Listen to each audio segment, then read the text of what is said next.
ప్రపంచవ్యాప్తంగా ఇప్పుడు ఒకే ఒక్క వార్త పెను సంచలనం సృష్టిస్తోంది. ప్రపంచంలోనే అత్యంత శక్తివంతమైన దేశానికి అధ్యక్షుడు, పైగా ఇరాన్ శత్రువుల గుండెల్లో నిద్రపోయే డొనాల్డ్ ట్రంప్ హఠాత్తుగా తన విమానాన్ని మార్చేశారు. ఖతార్ దేశం బహుమతిగా ఇచ్చిన ప్రపంచంలోనే అత్యంత విలాసవంతమైన సరికొత్త బోయింగ్ 7478 విమానాన్ని అర్ధాంతరంగా పక్కన పెట్టేసి పాత ఎయిర్ ఫోర్స్ 1 విమానంలో ప్రాణాలు గుప్పెట్లో పెట్టుకొని ప్రయాణించారు. అమెరికా సీక్రెట్ సర్వీస్ ఇచ్చిన ఒకే ఒక్క వార్నింగ్తో ట్రంప్ ఈ నిర్ణయం తీసుకున్నారా? ఇరాన్ హిట్ లిస్ట్లో నేనే నెంబర్ 1 అంటూ ట్రంప్ చేసిన కామెంట్స్ వెనుక ఉన్న అసలు భయం ఏంటి? మిడిల్ ఈస్ట్ లో ఇరాన్ సృష్టిస్తున్న రణరంగం ఏంటి? ఈ వీడియోలో పూర్తి వివరాలు క్లియర్ కట్ గా చూద్దాం.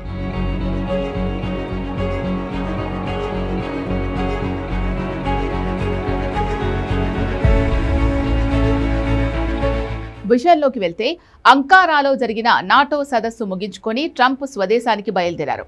అంతా సజావుగానే సాగుతోంది అనుకున్న టైంలో బ్రిటన్లోని RAF మిల్డెన్ హాల్ ఎయిర్ బేస్ వద్ద ట్రంప్ విమానం ఆగింది. అక్కడి నుంచి అమెరికా వెళ్లడానికి ట్రంప్ సరికొత్త ఖతార్ జెట్ను ఎక్కాల్సింది. కానీ చివరి నిమిషంలో సీక్రెట్ సర్వీస్ అధికారులు రంగంలోకి దిగారు. ఇరాన్ నుంచి ముప్పు పొంచి ఉందన్న నిఘా వర్గాల హెచ్చరికల నేపథ్యంలో కొత్త విమానంలో ప్రయాణించడం ఏమాత్రం సురక్షితం కాదని తేల్చి చెప్పారు. దాంతో ట్రంప్ వెంటనే తన పాత ఎయిర్ ఫోర్స్ 1 విమానంలోకి మారిపోయారు. ఈ విమానం మార్పుపై మీడియా ప్రతినిధులు ట్రంప్ను ప్రశ్నించగా ఆయన తనదైన శైలిలో సమాధానమిచ్చారు. నాకెప్పుడూ ముప్పు పొంచే ఉంటుంది. ఇరాన్ కిల్ లిస్ట్లో నేనే నెంబర్ 1 అంటూ షాకింగ్ కామెంట్స్ చేశారు. అయితే పాత జ్ఞాపకాలు గుర్తు చేసుకోవడానికే తాను పాత విమానం ఎక్కానని ట్రంప్ పైకి కవర్ చేసినప్పటికీ అసలు మ్యాటర్ వేరే ఉంది అంటున్నారు రక్షణ నిపుణులు. ఖతార్ ఇచ్చిన కొత్త విమానం ఎంత విలాసవంతంగా ఉన్నప్పటికీ అమెరికా ప్రెసిడెంట్ విమానానికి ఉండాల్సిన క్షిపణి నిరోధక వ్యవస్థలు, అత్యున్నత రక్షణ గ్యాడ్జెట్లు ఇంకా అందులో పూర్తి స్థాయిలో అమర్చలేదు. శత్రువులు దాడి చేస్తే తట్టుకునే సామర్థ్యం పాత ఎయిర్ ఫోర్స్ 1కే ఉండడంతో అధికారులు ఈ రిస్క్ తీసుకోలేదు.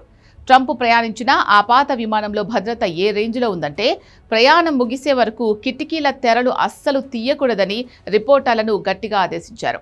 ఇరాన్ను ఉద్దేశించి ఇక్కడ కొందరు నీచులున్నారు, మనల్ని కనిపెడుతున్నారు అని ట్రంప్ అనడం ఆందోళన రేకెత్తించింది. ఎందుకంటే హర్ముజ్ జలసంధిలో కమర్షియల్ షిప్పులపై ఇరాన్ దాడి చేయడంతో అమెరికా రీసెంట్గా ఇరాన్ స్థావరాలపై విమానాలతో విరుచుకుపడింది.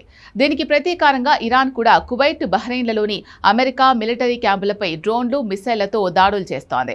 మిడిల్ ఈస్ట్లో యుద్ధం పీక్స్కు చేరడంతోనే ట్రంప్ భద్రతపై ఇంతలా హై డ్రామా నడిచింది. White House communications director Stephen Cheung ఈ విషయంపై స్పందిస్తూ శత్రువులను తప్పుదోవ పట్టించడానికి కూడా ఇలాంటి వ్యూహాలు వాడతామని క్లారిటీ ఇచ్చారు.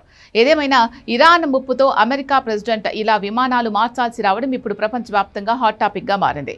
మరి అమెరికా ఇరాన్ ఉద్రిక్తతలు రాబోయే రోజుల్లో ఎలాంటి 3వ ప్రపంచ యుద్ధానికి దారితీస్తాయో చూడాలి.